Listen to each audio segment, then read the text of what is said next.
Hello, hello, hello, and welcome to another episode of the Full Quota podcast. My name is Mpho and Tim. I've got Tim Delace here, my co-host. This is your number one South African cricket podcast. We had a podcast earlier in the week where we were talking about the massive changes that Shukri Conrad has done to the Test team.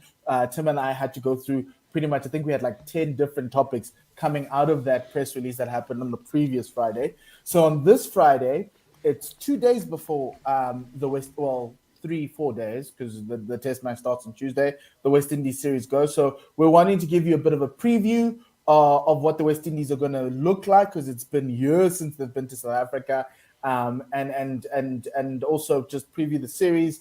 They've come out of a really great series out of Zimbabwe, which is really awesome. We're going to be talking about that. We've got a really lovely guest. But Tim, I'll check in with you. How are you doing? There's a World Cup semi-final happening in a couple of hours that we're probably going to be scared for our lives. But how are you feeling?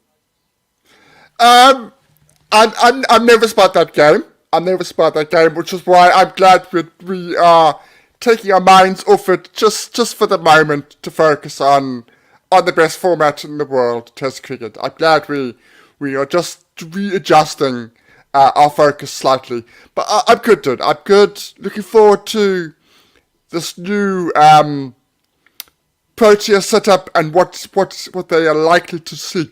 But this will be the first sort of time that we see the red ball format of Proteus under the new regime. So it'll be, we've seen the white ball, we've seen what Shuki wants to do and the Proteus in general want to do in terms of the shorter formats. Now's the time to see what's going to happen with the longer format. Yeah, look, it was quite interesting. I think 18 months ago, we are in the West Indies, and we brought in Carl Verena, we brought in Keegan Peterson, and all these other guys. And the West Indies were going through a little bit of a change in their team. Now they're coming to South Africa, and we've got a completely different side that played in that West Indies tour. Some people still there, but it's like a shock. But anyway, we have a guest, Tim. I'll allow you to introduce him, and then we will start going. So obviously, when we have tours here, we play oppositions. We always want to get chats with the opposition, get an input on what they think of their teams. We're very sort of opinionated with our own team. So obviously, I thought I would get in the Caribbean Cricket Podcast, which I'm sure many of our listeners will be familiar with. So the co-host of that, we've got Mash. He is incredibly resourced and incredibly knowledgeable about West Indies cricket as a whole. So it should be a very interesting conversation. Is let's bring Mash on to talk about the West Indies. Last time we spoke to him was the last tour we had going into the Caribbean. And Mash, this is my. How are you doing, my man?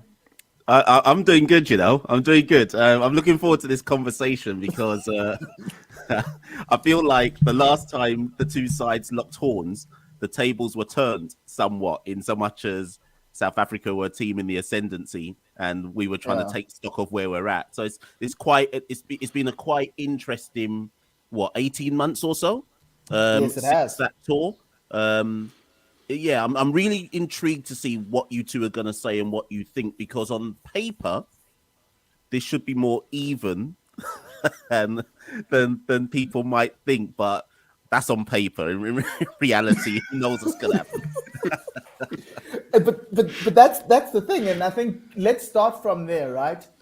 The last 18 months have been quite interesting for the West Indies in essence. It's probably across all three formats. I think in the white ball games, white ball formats, you've kind of gone on a bit of a downward trajectory, but in the red ball, you've somewhat may have made some gains. We look at that test series against England where you just took them to the cleaners, and you were the reason Bazball was introduced to the world. So thank you very much. Um, and then obviously, like it has been very good. Obviously, come out of Zimbabwe, and it's Zimbabwe, and I'm not saying it's Zimbabwe, but they are a test playing nation. They do have Gary Balance in there. Have a really they're a really tough team to beat in Zimbabwe, and you've done really well there. What's changed since the last time we saw you? Yeah, it's I think South Africa, and again, I think everything that we say today probably has to be underpinned by what happened on that last tour, right? I think South Africa in the Caribbean caught us at a time where we were still in the midst of trying to find our identity as a test playing side. We knew we were improving, but when South Africa pitched up in 2021, I think it was a reality check of how far in our improvement we'd gone, if that makes sense. So I think some felt like, oh, wow, like we'd whitewash Bangladesh in Bangladesh. And I know some people try and poo-poo that and be like, oh, it's just in Bangladesh. But we've seen bigger nations than the West Indies go to Bangladesh and be unable to pull out a result. So we'd whitewash Bangladesh in Bangladesh, drew with Sri Lanka at home, and we'd looked kind of like an obdurate side, hard to break down and win easily. then South Africa turned up, and their pace attack dealt with us swiftly. It's the best way to explain it. And I think that was a super reality check in so much as saying, oh, we've still got a long way to go here. We've still got to work on certain aspects of our game. And out of that series, we went on to, I think we drew with Pakistan. We beat England. We beat Bangladesh at home. We've just come off beating Zimbabwe. Obviously, we lost to Australia, but you kind of have to, losing to Australia in Australia, you kind of have to mitigate that one. They're the best team in World Test cricket right now. It's no shame. So we kind of just chalk that one off and charge that one to the game. So as we go into the South Africa series, the one thing we know for certain now in Test cricket for the West Indies is we have an identity. It's not baseball. It's not thrilling. It's not watch a minute, but it is we're hard to beat. And I think if we're being realistic about Test cricket and the different nations in Test cricket in 2023, you just have to find your identity and be happy with who you are. We know deep down we're never going to be a top 3 nation in Test cricket, really and truly, given our resources. But we can bat above our station. We can cause some upsets. And I think Santoki and I said the other day on an episode that as much as England have coined baseball now, and as much as they've memory hold what we did to them last year in the Caribbean, that was still a momentous victory in the context of the resources of the two sides and so on and so forth, right? So all of that's to say that we head into this South Africa series with, and these are famous last words. I don't even want to say it, but I have to. We head into this South Africa series with our best chance since South Africa's readmission of actually competing properly. Wait. Yeah, see. The Laura teams was Carl Hooper. Yeah, but South Africa still smashed us. Yeah, but they still smashed us though. I know. So right? I think there's the last time we won in South Africa was, I think it was 2008. I think Dwayne Bravo. 2007. Yeah. DJ Bravo had to take over as an emergency captain. I think Chris Gale bust his hand in one of the tests, and we somehow pulled out at the time. That was seen as a surprising test match victory. I think Dwayne Smith might have hit a century on that tour, and so on and so forth. We haven't won in South Africa. Granted, we haven't been there in a long time, but the disparity between the two sides, and again, famous last words, has probably never been this small on a South Africa tour. On paper, though. I just say on paper. I don't know what that means in reality. I think you're right there. I think you're absolutely right. I mean, if you look at the 15 test matches, you've lost 14 and you've won 1. Those losses, the majority of them were by an innings. Yeah. Or 400 runs. They were enormous losses. I think you're right. I think this is your best chance. I think the changes that you've made behind the scenes are good. I think behind the scenes generally that they are in the right direction. I think this is, and you can say it. You've played all these test matches in the high felt, lost them all. That shouldn't be in your favour. But I do genuinely agree with you.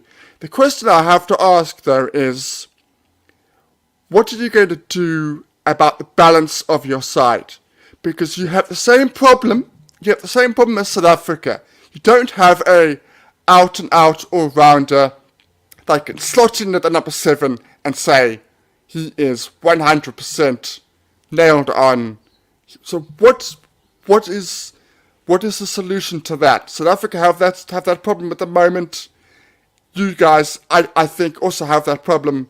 I think there's too much reliance on somebody like Holder. It needs somebody else to do that. What are your thoughts? I wish I had the answer. I really do. I think first and foremost, and we'll probably get into this further on in the episode, but there are quite a lot of similarities between where South African cricket has been in the last year, and some of the challenges South African cricket has faced, and the West Indies cricket team, and our kind of geopolitics around the Caribbean. But I don't want to say it's a talent pool issue. I don't want to say that as I start off by saying that. But what I mean is, you kind of need, and I'm intrigued to see what you both say in response to this in the South African context.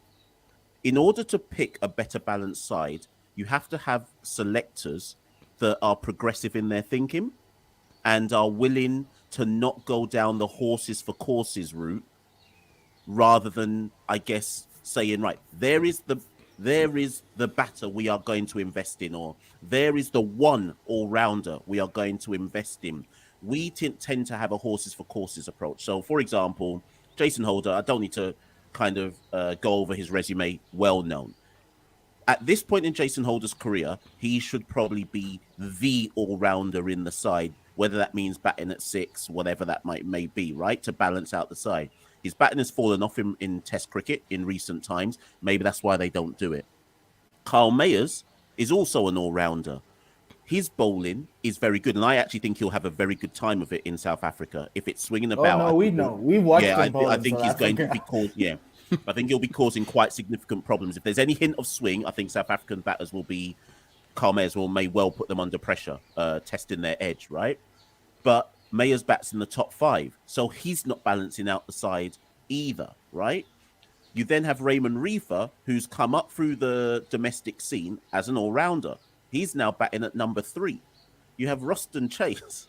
You can see the theme I'm going with here. You have Roston Chase, who is classed as an all-rounder. He's batting at number 6, but his all-round numbers don't justify him being an all-rounder. And I don't know, maybe my knowledge of world cricket isn't deep enough, but I don't know how many sides have so many players who, they're not bits and pieces players, because that would be to denigrate them. But it's not exactly your traditional balanced test side where you go, those are the 5 batters, there's the all-rounder, there's the wicket keeper, and here's the bolt. Like, I'm not saying it must be like that, but you can go too far the other way, and then you end up with a side that is slightly unbalanced one way or the other. And I say that for West Indies, whereas I think South Africa have had a far deeper problem with it, but with less players, so to speak. Like, every time I look at a South African side, there's always that debate about, so who's playing in that particular number 7 spot, and how does that help or hinder the side, and so on and so forth. So we have our own issues, but in a slightly different way. Yeah, look, I think the issue with South Africa is that I'm surprised when you speak about this, because I'm listening, like, 4 all-rounders in the top 6. That means you can carry extra batters. And that's been our issue in South Africa. Obviously, we've been blessed with Jacques Kallis, who batted at 3, he bowled well, and it allowed the team to carry an extra batter around the world, right? And that extra batter was going to bat at 6. You have your wicketkeeper at 7, you have your 4 bowlers, and Jacques made the 5. And that's the problem we've had. And I think ever since he's retired, we've been trying to find somebody who can not bat at 3, just bat at 7, be a capable 7, and give us some overs. We've tried Vian Mulder, but his batting hasn't worked out well.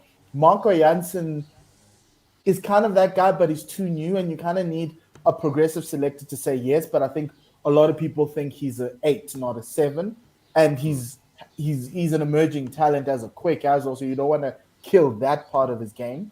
In this tour, which is going to be fun, we've gone back to Van Mulder, who's had his time in the UK and he's played really well there. But then we've got in Senran Muchasamy, who you'll remember from the last time we went to India before this. Wait, we haven't been to India since 2019, right, Tim? Enoch. Correct. Yeah. Yeah, so last time in India, Senran Muchasamy was the all-rounder as the second spinner in the side or third spinner, and he batted at 7. And he scored a 50, a fighting 50 in a losing cause. And I think he played another game and he gave us a young 50. But since then, domestically, his batting's been okay. It hasn't been shooting the lights out. From a South African perspective, we have all-rounders, but they sit on one side of the fence. It's either you're too good a batter for us to use you as a fifth bowler, or you're too good a bowler. You're a bowler, but you can't bat well enough. And so that's been the balance issue in the side. And so we've been looking for a stopgap somewhere along the way. Whereas, and to a point where a lot of us were saying, actually, look, we can terrorize teams around the world with just 4 bowlers, 3 quicks and a spinner.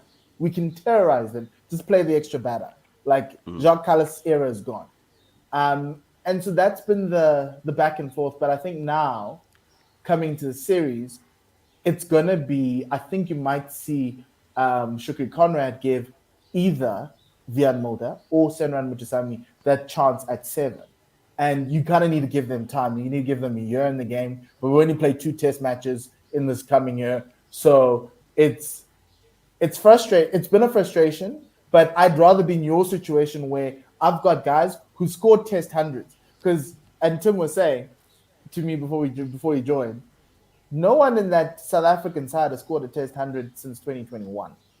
Since before we went to the West Indies. The last person to score 100 was Aiden Markram, and that was in Pakistan before we came to the West Indies. So we've got deeper problems from a batting perspective over and above the fact that we need an all-rounder. But at this point in time, we're comfortable just playing 7 proper batters and going with 4 quicks, and hopefully Aiden Markram, if we need a spinner, he can bowl. Dean Elgar doesn't want to bowl himself anymore, but he can bowl a little bit, and you can patch it up together. Whereas I think that's where you were 18 months ago, where Kyle Mayers was emerging. You had like a bit part bowlers, but Jason Holder was the guy. Now we're just, the other way around. We're just looking for an all-rounder. Can I just interject there, Tim, before we come in and just say that... Of course.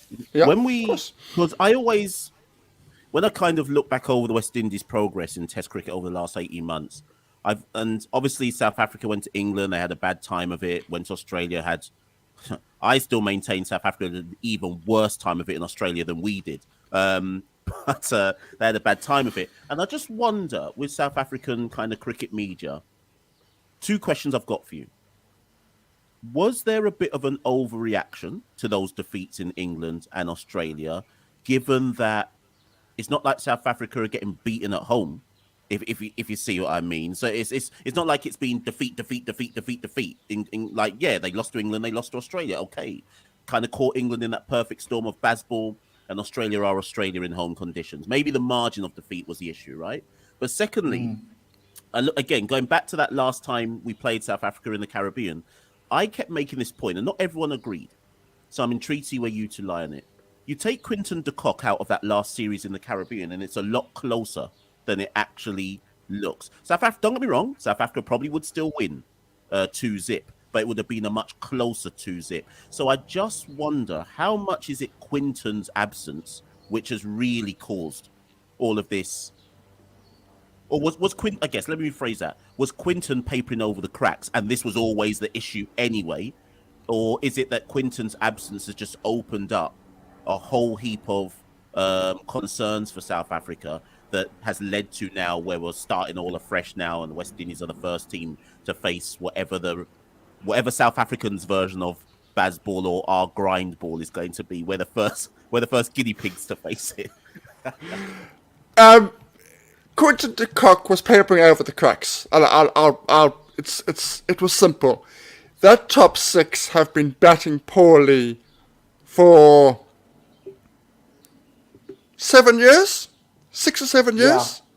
That top six has been rubbish for 6 or 7 years. It has had a succession of batting coaches, batting consultants, directors of cricket, coaches, assistant coaches, experts coming in, spin camps. We've had spin camps for days, and nothing has worked. Absolutely nothing has worked. So, as much as you could say that those losses in Australia and England on their own in isolation were overblown, yes, perhaps in that particular moment when the loss came through in the manner, but over the last 6 or 7 years, understandable. Very, very, very much understandable. And the changes that have happened for this series had to happen, both in terms of the backroom staff and in terms of the personnel. They definitely had to happen. There had to be some kind of a rejig, some kind of a restart. You could definitely make an argument that Kyle Verreynne, who was, there were two hundreds last year, one from Kyle Verreynne, one from Saul Ervia. You could argue that Kyle Verreynne was hard done by, averaged in the early 30s, had just started to make a name for himself, had just managed to just about settle in that Proteas setup. You could make an argument for him staying in. But everybody else, absolutely not. The Kaya Zondos, the Rassi van der Dussens, we interviewed Saul on this podcast. We are fans of Saul, but we can definitely see the idea of wanting to move in a slightly different direction. So, to answer your question, Quinton de Kock's retirement has definitely had an effect, but his runs when he was making them was doing nothing to our top six. It was giving us false hope that our top six could actually average in the 40s. That was the problem. The clock was stat padding. We make it sound like that, but it is the truth. Man, but that's essentially what it is. So it's a new look team, but it's not a new look team because some of the guys have been there. You know, there's a change in leadership, which is something that we're going to be intrigued by because the old captain is going to be standing at first slip. And the new captain is going to be at cover or mid-on, like Timber likes to be.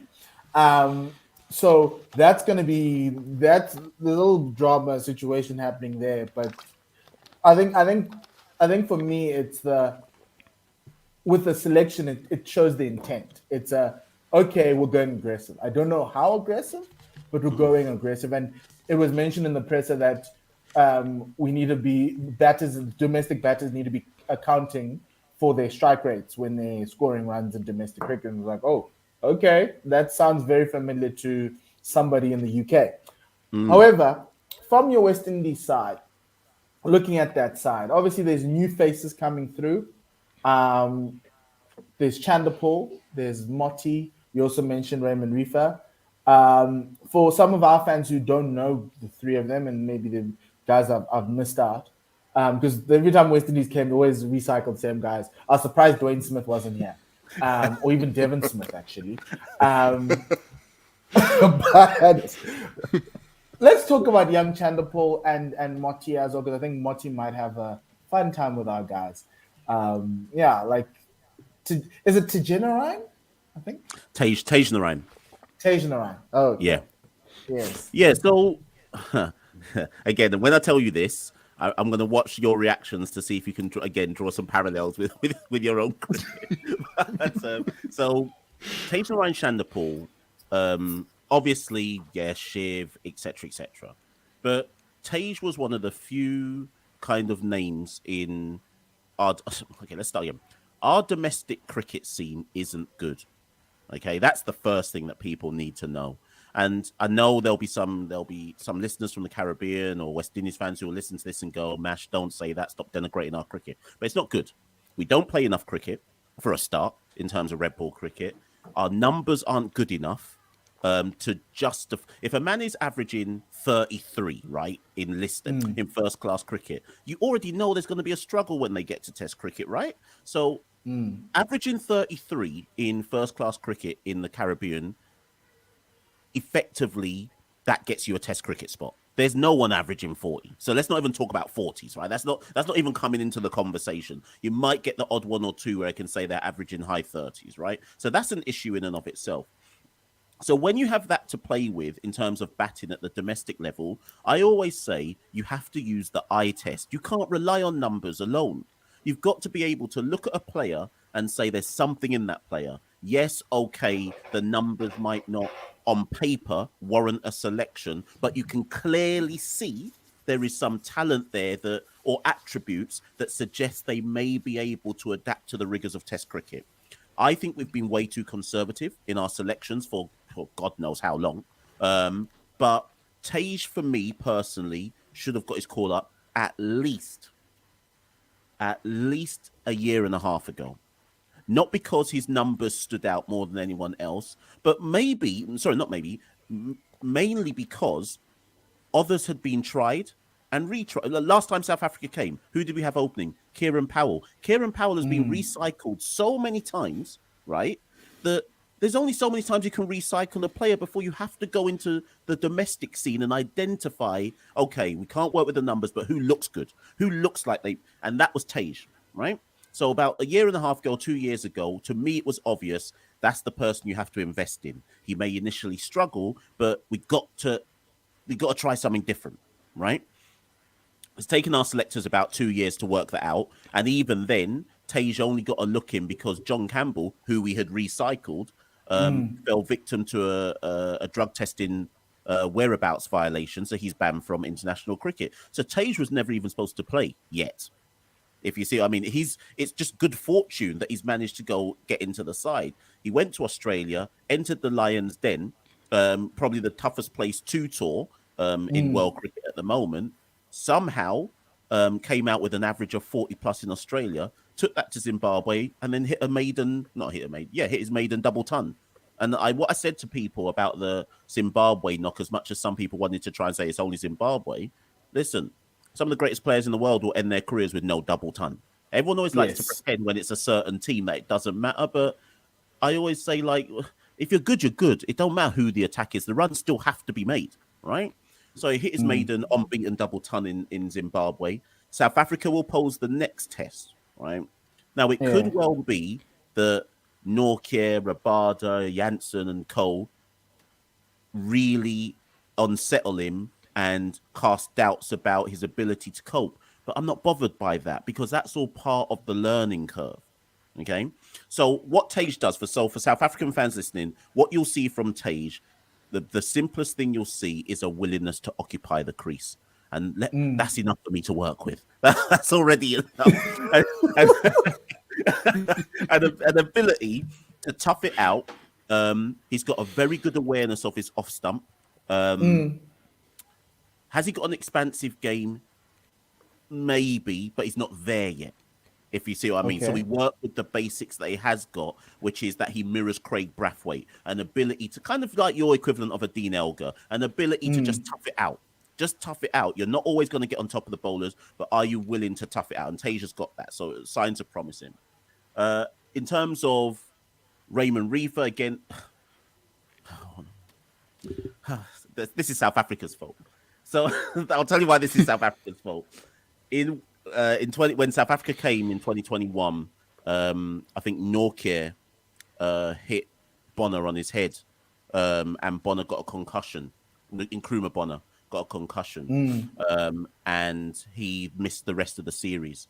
Nkrumah Bonner averages 38 in Test cricket from his 15 Test matches for the West Indies. Not bad. But there is now a kind of narrative in West Indian cricket that he can't face fast bowling. So despite us having a batter who's come into the side and averaging 38, we've dropped him.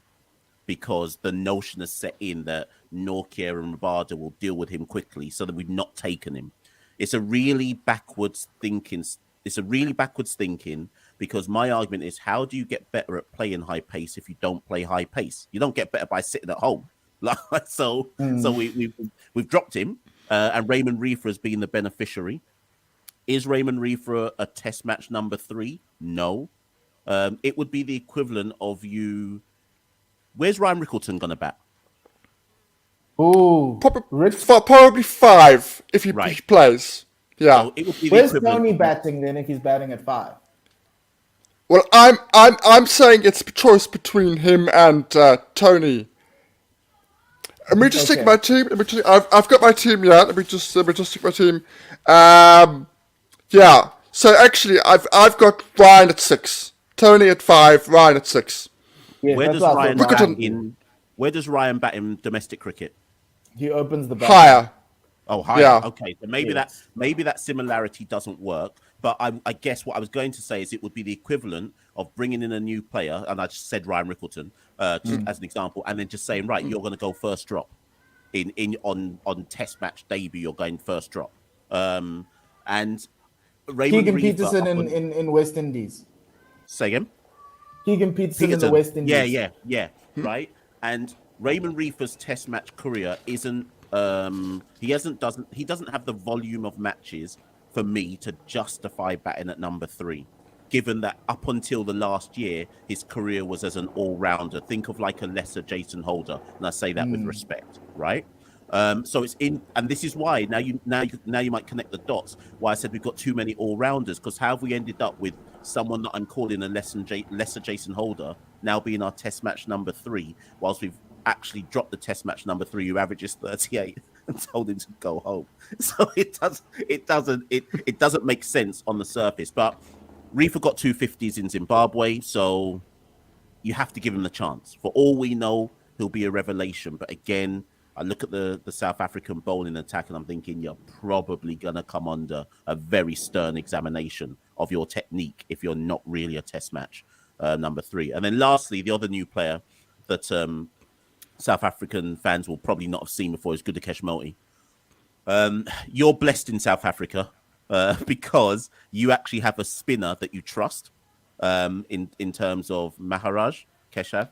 And he's not going to be playing at Centurion, by the way, but that's fine. Oh, okay. There goes my argument.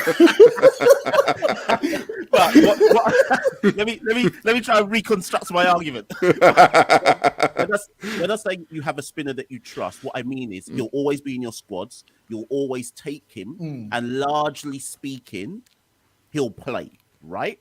Yes. We in the West Indies chop and change our spinners at will, so you never know as a West Indian spinner if you're one test away from a drop or one series away from a drop. So if you go back and look at in fact, who was I'm trying to think who was the spinner who played against South Africa. Roston Chase play was of course it was Roston Chase. He's always there. No, Rakeem Cornwall would have played in one of the tests. Yes, right? Rakeem, yes, yeah. So what we tend to do in West Indies is a spinner gets a series. If they don't perform, drop. Then we go to the next spinner, drop. Then the next spinner. Gudakesh has just ended that Zimbabwe series with what was it, 19 wickets? I think he got. He effectively was the reason why we won the second test. He's a very good bowler. He's new to Test cricket, so we shouldn't put too much pressure on him. But I'm intrigued actually. So I'll come back to you both now. Do you think you just said that Maharaj won't play it in Centurion? So does that mean we won't play Motie then? Are you saying that because it's not a pitch that's susceptible? Basically, I'm trying to get at, do you think South African batters will be susceptible to left arm spin? I think they will be.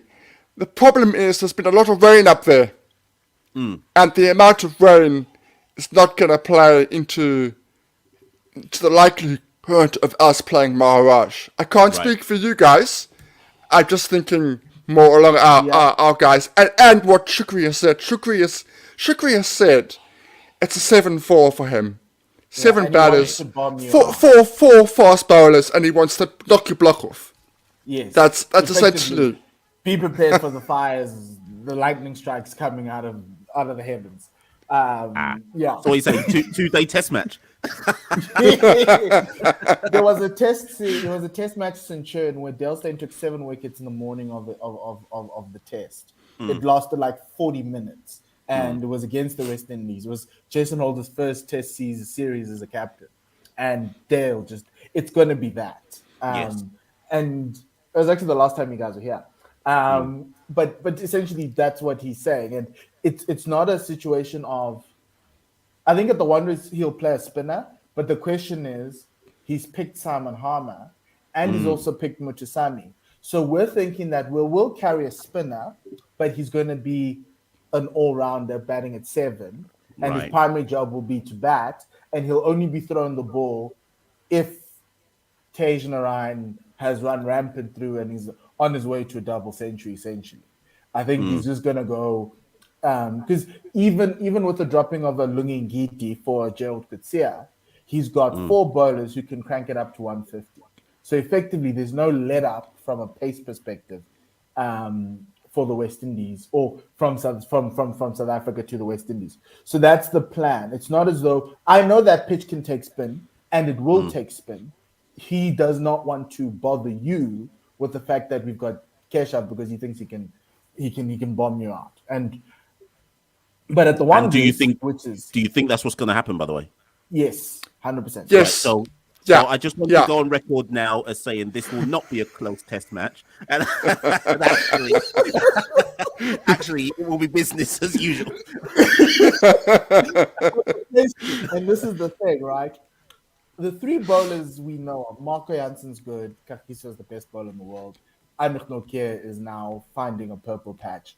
That 4th bowler, Gerald Coetzee, that's been the issue with us. He can crank it up to 150, he's just not accurate.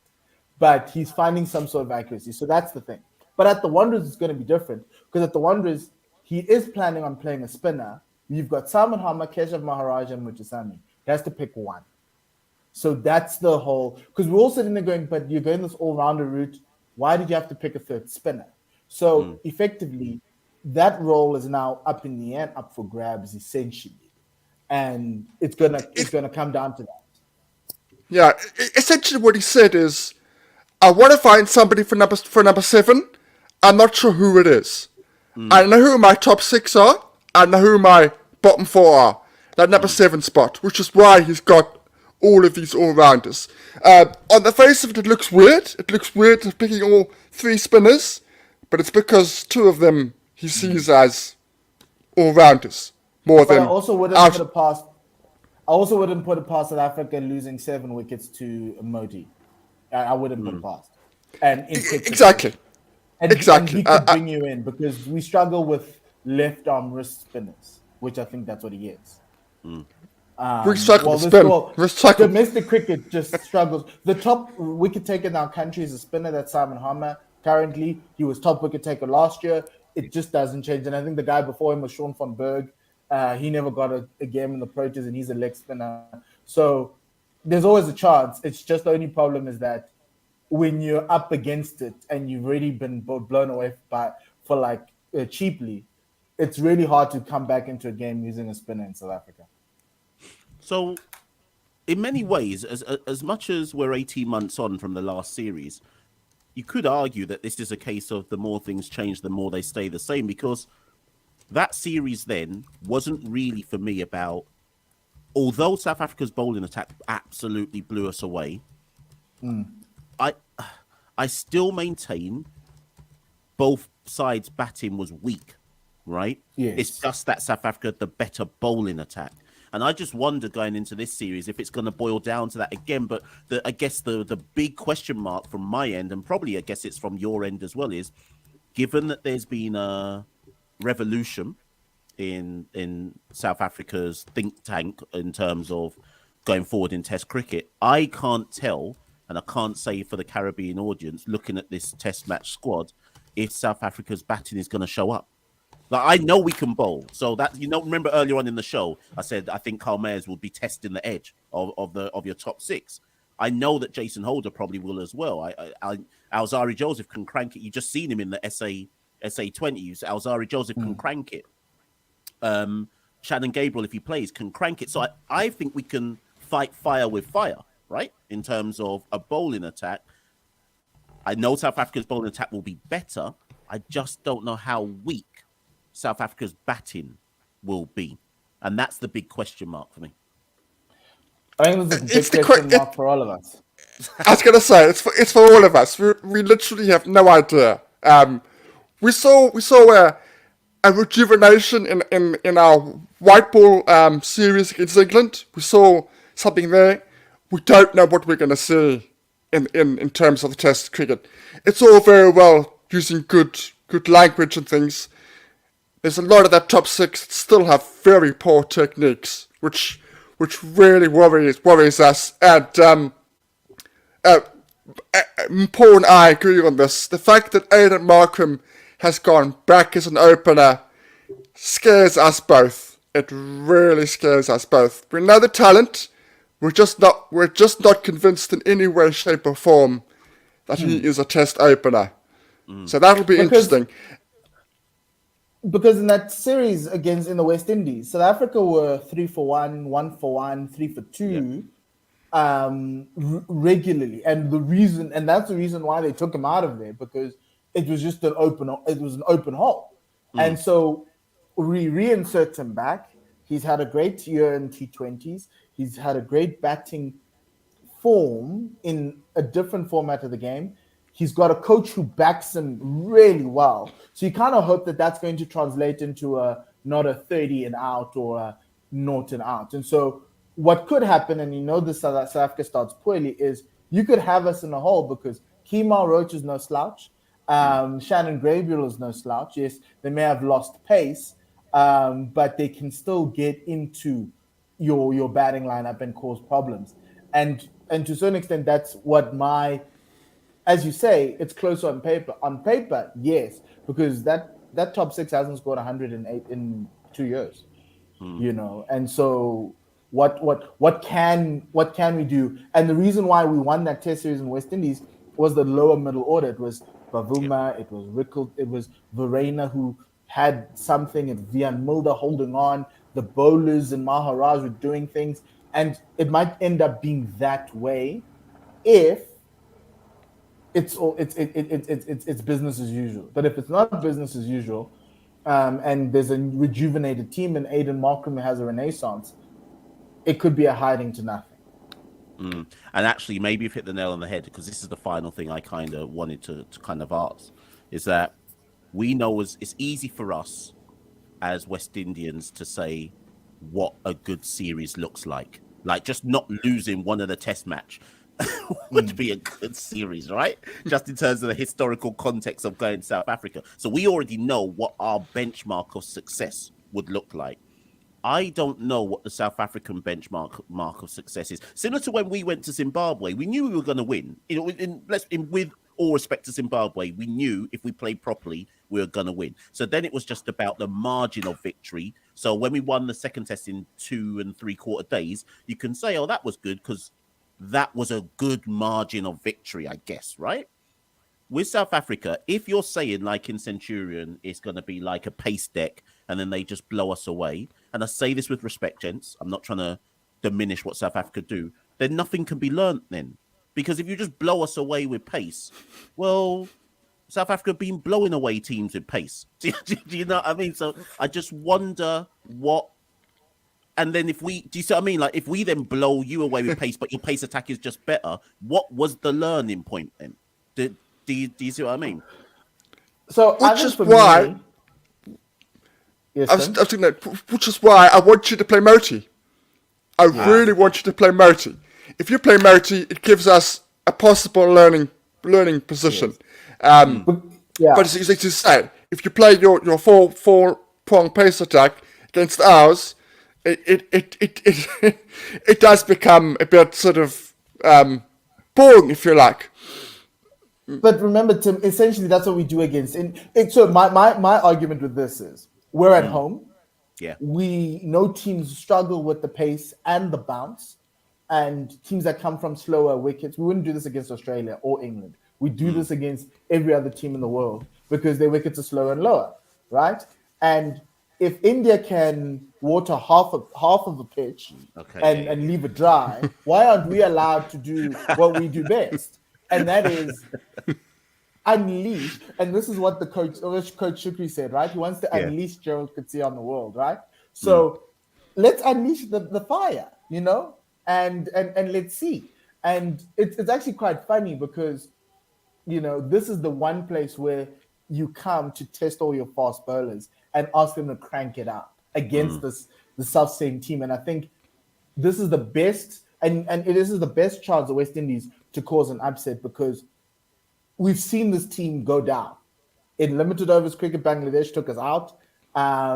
We've lost one-off test matches here and there against Pakistan, against India. Even at Centurion, we tried to do the same thing and it didn't work out. But mm, my position's always been, don't go into a test without a spinner, even if you're not going to use him, largely because of the fact that you just never know what you might need. And that was Dean Alger's position. The only problem is that we don't have a spinner who can bat in the, we do, they just ostracized him. We don't have a spinner that can bat in the top 7. And mm, so that's been the issue that we have.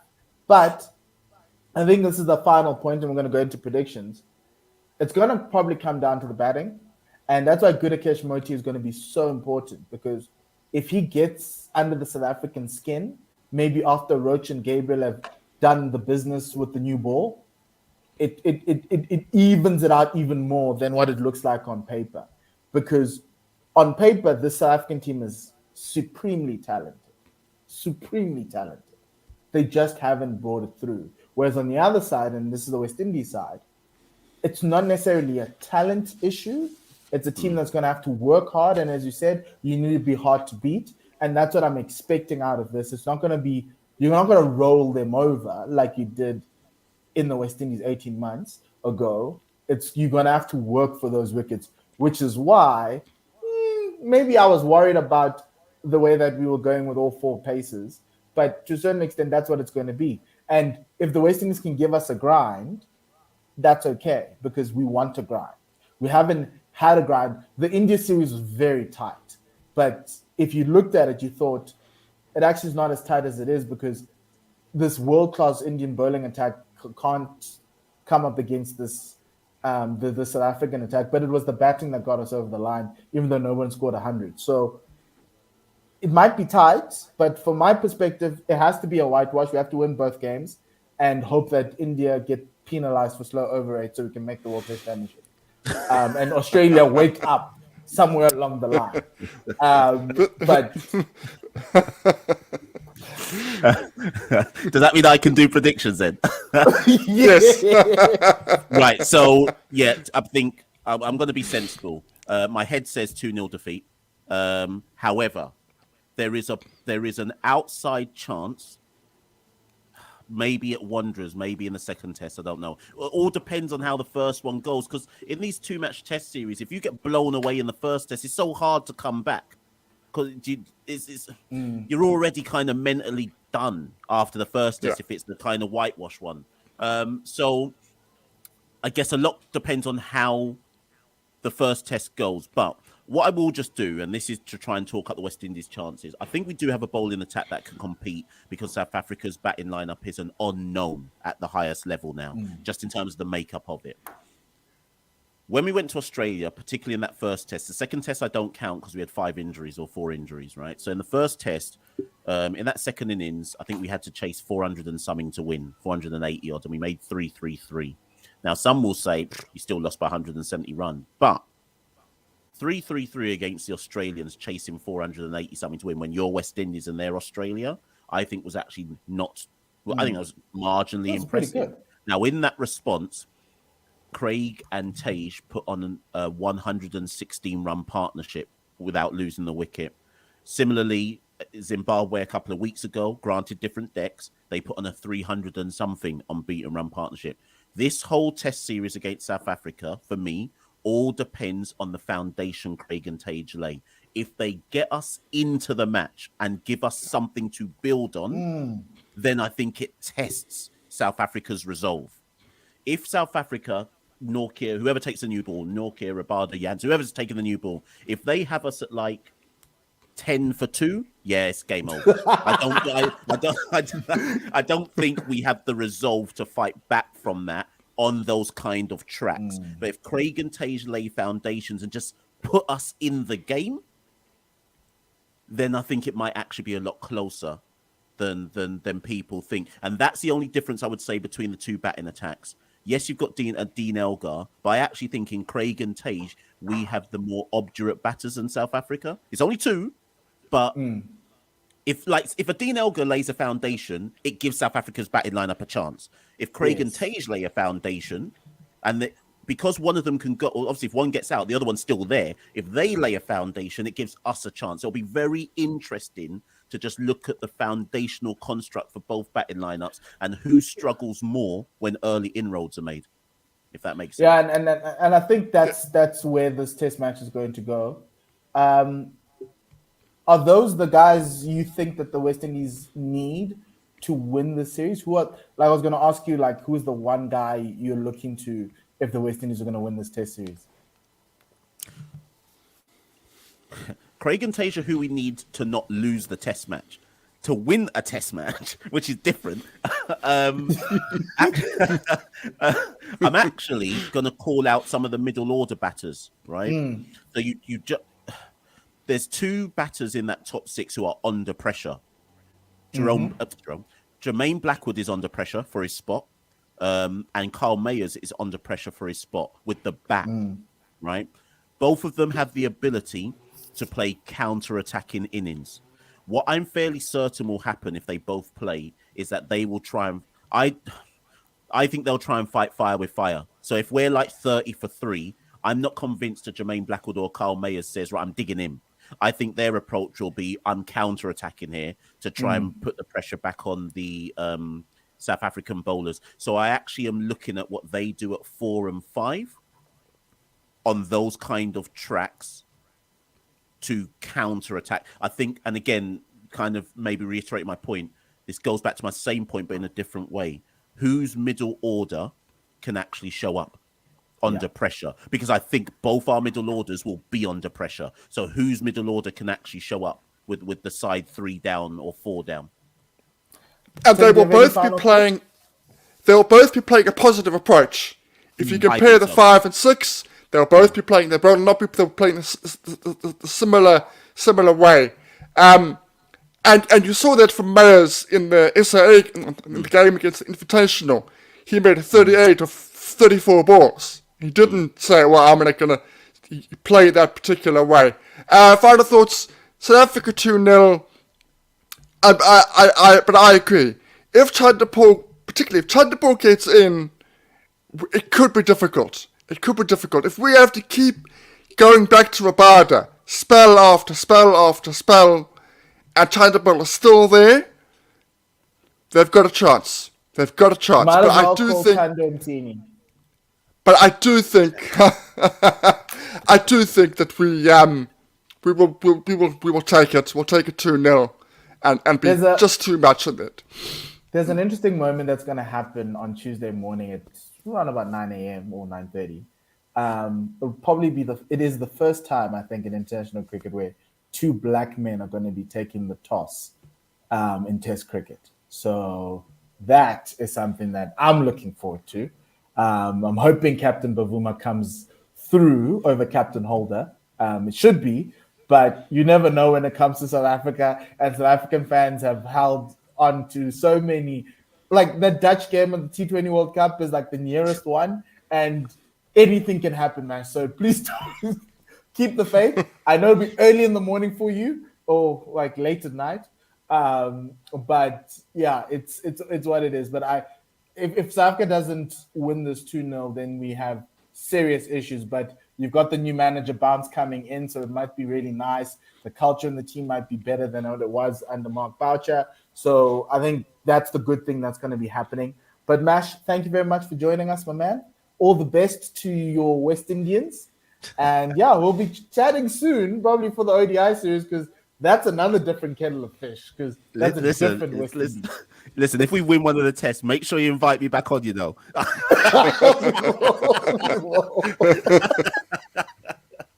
Cheers. Cheers, though. Thanks for having me, guys. Sure. Thank you very Cheers. much. Cheers, Mash.